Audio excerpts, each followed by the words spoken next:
Tone it down just a little bit. No, there's no toning down anything. Because you're coming out here and you're thinking that you're tough. And I don't think I'm tough. You know, but you're thinking that you're better, that you must be born again. Yeah. You think Jesus Keep the camera straight. Do you think Jesus will come out and tell people this is your free will, but not, you can't your free will? I'm gonna do whatever the I want to do. Like, bro, you can't force people to live a certain way. Yeah. You need to. Am I forcing you? You're not am I forcing anybody? You're talking shit about, and you're just doing this for views. It's pathetic. Let me ask you a question. No, it's pathetic, bro. Yeah. This is what you're doing right now is you're baiting people into you know, making them think that you're this Jesus Christ-like person, but you're actually an asshole. Okay. Okay. So what you need to do is just be aware that there's people out here that are living their life, and you want to have freedom of religion, fine. Yeah. But there's people that want freedom from religion. Okay. And just because you're here doesn't mean that you're better than anyone, or that you know better. You're not Jesus, and you're not acting like it. Otherwise, you respect people's free will. Yeah. Am I respecting your free will to say what you're saying? Is there a gun to your head? I don't care, to be honest. Yeah. So you're kind of you're contradicting yourself. We live in Canada. I don't give a I'm telling you what I'm telling you. Yeah. You know you're a bitch. You're a bitch. Your whole video shows a bitch. You guys. The irony of these people who always come and complain about people telling other people what to do apparently is he's also telling other people to do. It's all well and good when they're telling other people what to do, but when other people do the exact same thing, it's an issue. Make it make sense. Your entire staff has been calling me sir. What are you? Why does it matter? No, it doesn't matter to you. But to me, I'm a male, okay? Okay. So, what are you? So I can call you sir or ma'am. What are you? What would you assume looking at me? I assume that you're a man. Okay? As I've said, the ABCD community wants you to respect everything about them, wants you to respect their pronouns, all while disrespecting you and your own beliefs. They want you to go against your belief of lying to yourself to appease to their feelings. It's very interesting that these are also the same people who will talk about equality and your body, your choice, but then try and force you to say things you don't want to say. I'm okay with trans women competing in women's sporting events, as long as I'm allowed to bet.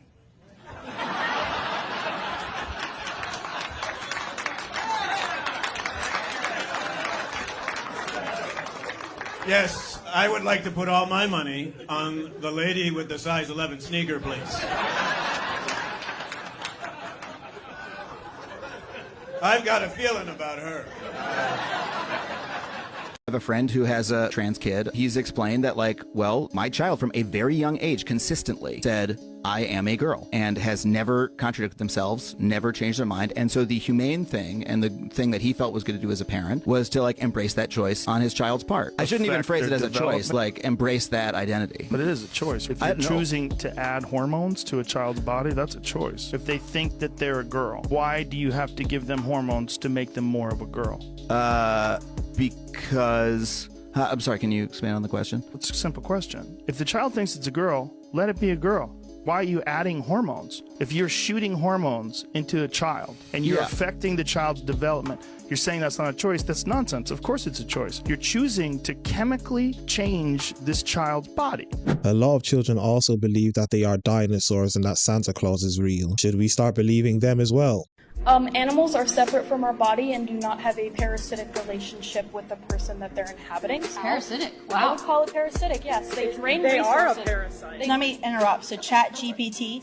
It's Kristen's new favorite toy. She plays on it a lot. Is a parasite a different species? Yes. A parasite is typically a different species than the host. So when you're talking about a parasitic relationship, you're talking about a foreign body, of something foreign that's in your body. When you're talking about a child in the womb, it's exactly where he or she is supposed to be. And in fact, the child in the womb tells itself how to develop. It's actually not the mother's body that develops the organ that sustains the child's life. It's the child telling the body how to develop an organ to sustain its own life. The other superhero thing is when we're pregnant, we actually have better immunity because our child is actually giving us extra immunity. So it's not actually a parasitic relationship. These college students' logic has been used years upon years upon years and it's been used for an array of things. People back in the day used to say certain people were their property, and because they were their property, it was none of your business. You can't tell me what to do with my property. It sounds very similar to what they're saying today. Before we get back into the video, I need everyone to turn on their post notifications so that you get notified whenever one of my videos come out. Like the video as much as possible, subscribe to the YouTube channel, and follow me on Twitter at YinkaThatGuy. Let us get back into the video.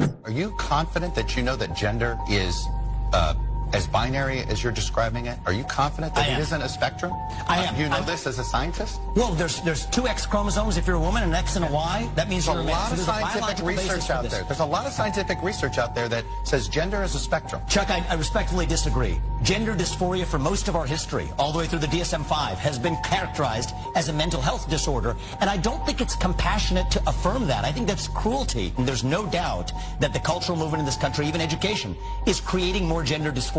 If it's a condition of suffering, let's not create more of it. That's what we're... What percentage of young blacks have both a mom and a dad raising them? I cannot think of a percentage right now to give you. 25%. So only 1 out of 4 blacks in America have a mom and a dad around. Do you think that is a bigger issue to address than racism? Do you think more dads is a better solution? How could dads be connected directly? Like dads are very connected. Dads? And what about...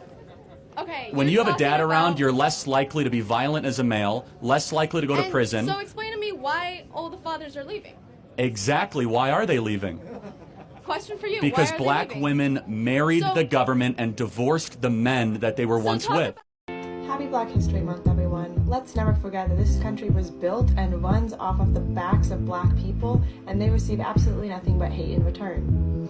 Anyway, black people deserve reparations, and since the government refuses to do it, y'all should be cash apping us all month long. I don't know how these people believe that black people are the only ones to suffer any type of oppression towards them. Many other races have suffered oppression and black people were not the only ones, but it seems to be that black people are the only ones who love to complain about it. It's very easy to complain and ask everyone to give you free handouts and cash app you as if we know what you're descendants of. You do also realize white people also suffered oppression, but no one wants to talk about that, and you do also realize black people sold other black people to other nations, but no one wants to talk about that either. Make it make sense. I would say that is the most disgusting thing right now, the over-sexualization of our culture. I did the Whatever podcast. It broke my heart to sit across from a 22-year-old who sleeps with 10 men a night. I am 22 years old and I'm a full-time sex worker. I do content creating like on OnlyFans as well as stripping. And her answer is, well, I make money. Our culture is demonic. Feminism is the #1 attack on family. What are they telling women? Men ain't shit. You shouldn't be having children. Women are being told that they should be like men. By the way, we're getting the worst end of the deal. I don't know who sat down and had the feminist meeting in the beginning and was like, hey, so here's how we're really gonna make men lose. First, we're just gonna keep sleeping with them with no commitment. And then we're gonna be naked on the internet all the time. And then we're gonna say, we're gonna work just like you. And we're gonna bring in the same... I don't know. This is the worst deal ever. And on top of that, men get to compete in your sport. What else is there to talk about with April? On a pure business level. Wait, you're right. We haven't finished with April. Nor have we addressed privity. Hold on a second, honey. I'm a counselor. I am directing these proceedings. And I'm Dr. In here, not Honey. I'm sorry? And I'm Dr. McCaffrey and not Honey. Appreciate it. You are Dr. McCaffrey? I am indeed. Would you rather I call you counselor, doctor, or anything else? How about Dr. McCaffrey, Your Honor? It creates a tone of respect. Where I'm from, you sort of got to earn that. Guess what? Where I'm from, you're born with it. In America, we have a few hundred genders. How many genders do you guys have in Russia? Here is like, I see only women and men. And I was in California, I was like, on coffee shop, it's like, I really want to go bathroom. It's like, can I go bathroom? Okay, they told me code, and I'm coming like, 2 bedroom, all gender. It's like, what is this? Where I have to go? First time I see it, like, I stopped, like, I stayed like 5 seconds there, like, where's woman, where's man? I lock the door. Anybody inside? It's like, okay. The West is unfortunately so far gone because they want to cater to people's feelings that they forego the truth. They will rather tell people a lie and also try and force other people to lie against their own beliefs because they want to cater to people's feelings. It's really fucking laughable that it's only white people equating slavery to owning an abortion. Not once have I heard one black or woman of color. Faith, do you want to come up here? Because apparently color matters. I would like to hear from a woman of color why Sure, that Faith, isn't racist. come on up here. I would rather hear that. That's really, okay, that's really. Go ahead, Faith. What's so funny? Why are you pro-life, Faith? Yes, thank you. I'm literally. Go ahead, Faith. Tell us why you're pro-life. What? I am pro-life because life begins in the womb at conception, and I think that our personhood, our rights should not be based on having to be human plus something else. That's exactly what happened with slavery, where we were told that you have to be human plus not black. And now we're saying that you have to be human plus a certain age, or human and in a different location. And so really what abortion is age-based discrimination. Black people weren't seen as humans. They weren't seen as human beings. Black people were not seen as humans. They were like... The Supreme Court actually said that they were 3/5 a human person. Just like how you all have denied that a child in the womb is a human person. No, it's not. It's not a human. That's fundamentally incorrect. What is it? What is a child in the womb? Is it a koala bear? When I get pregnant, am I pregnant with a koala bear? I'm pregnant with a member of our species. You're like a dolphin looks the same as a fetus as a human. You literally can't tell them apart because it's not human yet. It's not. Does somebody else have a question? I just want to note. I just want to note that as a black woman and as a person who got my degree in biology, life does begin at conception. It's funny how you can just look at people and already know what they're about to say. Their hair and the way they look is always a dead giveaway, and people know what I'm talking about.